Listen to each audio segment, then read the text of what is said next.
Today, I want to talk about the reality of growing a business in your 20s.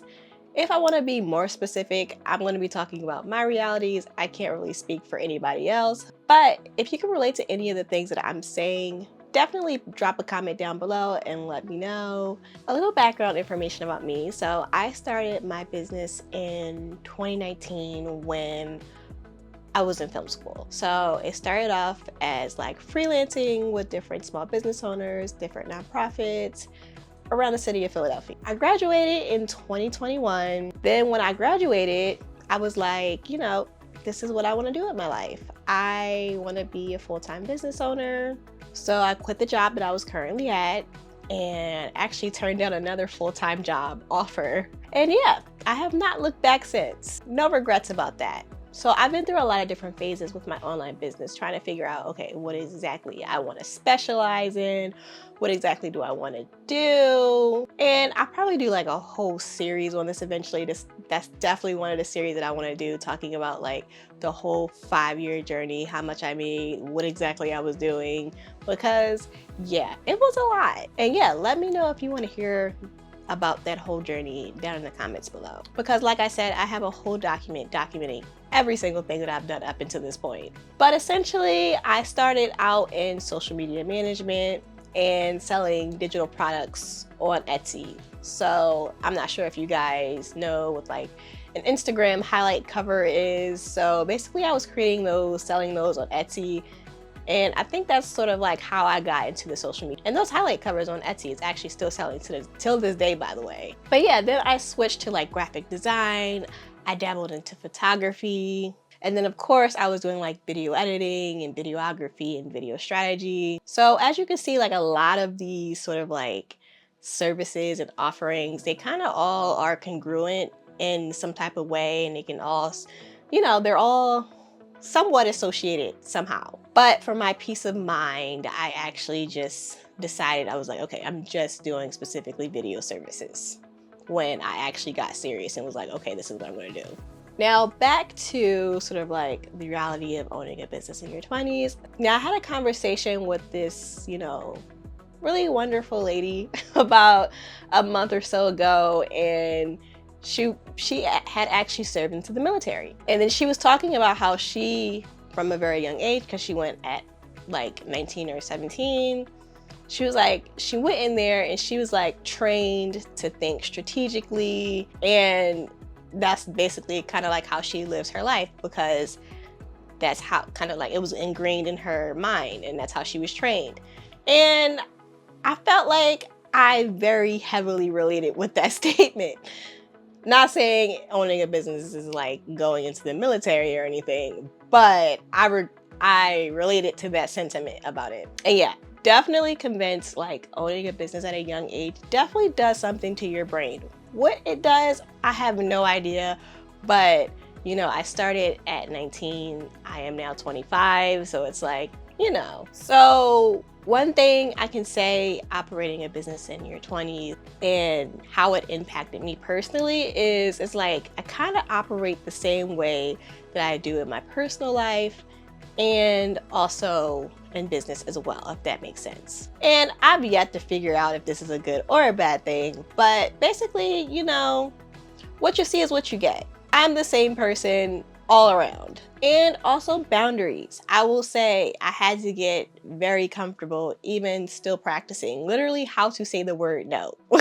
And also like speaking up for myself, which did not come easy to me growing up. But I will say owning a business definitely sped that process up real fast, because I had to learn those skills. And yeah, I don't know if it's the big sister in me, but I will also say communication skills are pretty good for the most part. I believe so. I think most of my clients would agree. And that's a skill that can, of course, always get better. But I noticed that it's also a skill that a lot of people still struggle with, as they get older. Like, I'm completely fine with communicating my feelings, communicate what I'm thinking, like any of that, I'm not saying it comes naturally, but I'm able to do it. And again, I think owning a business has helped me out a little bit in that aspect, because it really pushes you out your comfort zone, and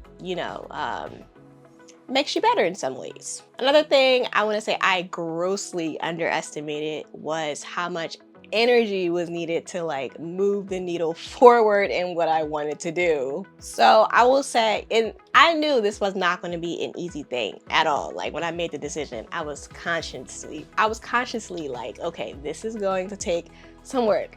But now looking back at that, I will probably 3 or 5 times the amount of work that I originally thought it was going to take. And business can be somewhat repetitive sometimes. So it's not the same as a 9-to-5 job.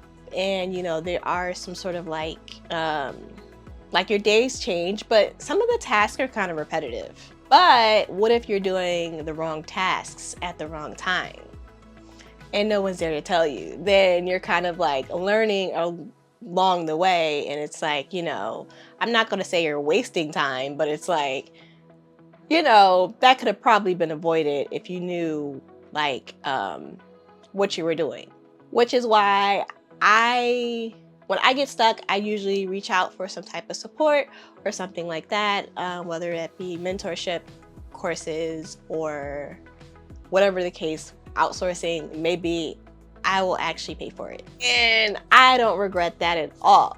But now I'm in my 20s and I have a negative net worth, and I don't appreciate that. So it's like trying to dig myself out of that hole now that I created. But, again, I would not be where I am today if I did not invest in those courses, or it would have took me much longer to actually get here. So I do not regret anything. But this year I also had to sort of like step back and be like, okay, slow down on the investing, and okay, let's implement on some of the things that you already paid for, or either like only invest in things that you really need, or really invest in things that you absolutely have not invested in before and would really help. And then also sort of like being disciplined with my finances and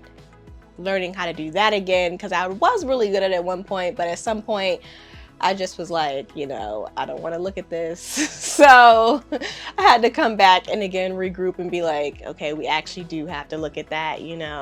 And I'll be honest, sometimes it gets really irritating having to be so cautious and so responsible all the freaking time. But then it's also like, I don't want to mess up what I work so hard for. So again, it's kind of like something that you have to do. And I think since it's just like me, I don't really have to worry about taking care of anybody but myself for the most part. It's kind of like, doesn't really matter what's happening in my personal life, because I usually have to take care of something in business. My mom likes to call it my baby.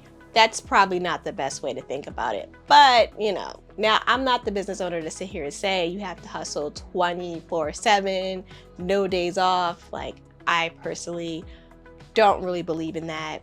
Like, I'm actually a very big advocate of like rest. Like, when you feel tired, go to sleep. Whatever problem is there today will literally be there tomorrow. And you can probably problem solve it better if you feel better. So like personally for me, I know I need my full 8 to 10 hours of sleep. I typically get up between the hours of 6 to 8, and I'm usually done by like 4 o'clock in the afternoon. But I absolutely do not work after 8 o'clock p.m. I stopped doing that as soon as I went full time, because I didn't want it to sort of be like, I didn't want to make it a habit, basically. I also try to have a healthy work-life balance, which I try to make it healthy for me. So, I try to still hang out with my family and my friends, and also do things that I enjoy and that I want to do right now in the moment, instead of like waiting. Like, I don't want to get really old and then just think back and like think I did absolutely nothing but work all day. That would absolutely terrify me. But then on the other hand, it can sometimes be a little hard because not everybody has the same weird off days that you do. So it's like, And then with planning for the future, when someone asks me the question, like, what do you want to do in the next 5 years? Like, I will be honest, I have absolutely no idea. I literally had a skill. I knew that I wanted to get paid using those skills and kind of on my own terms. So that's what I did. I recently outsourced some of my video editing, some of my clients' video editing. And after that, I literally had a moment and I was like, okay, what do I do now? Then it like dawned on me, you have to go find more clients, like duh. But not having that activity, I was just a little bit confused. I still do edit some of the videos sometimes because I actually do like to do that. I think one of my sort of like fears is like outsourcing everything and then not knowing what to completely do with myself. Just with this being something that I've done for so long. But I also do want to like grow things as far as I can because I feel like I owe it to myself to at least try and to see how far I can actually take it. But then also, who knows? Maybe I'll look at this video in a few years and be like, you know, I absolutely care about none of this stuff anymore. Like, that's how fast my mind can literally change about things. But that's also why I like to document things on video, or I like to write my thoughts down, because things change and they change all the time. And they change so fast and they change so often. But yeah, I created this video because, you know, being an online business and I guess seeing sometimes other online business coaches or business owners and probably like way into their former years after they've done everything, they just kind of like, I don't know, they kind of come up with this thought, or maybe they've had it for a while, that they want to do things a certain way, or they actually hate the business that they build, or whatever the case may be, and they write this whole dissertation or do a whole video on it. And I was always wondering, like, okay, what were you thinking in the like earlier stages, or what was going through your mind? So I wanted to document this moment. But yeah, this was my version of a rant. I didn't really have a specific reason to create this video. I just wanted to. What are your thoughts on this? Let me know down in the comments. And yeah, if you made it to the end here, thank you for watching and sitting here with me, and I'll see you next week.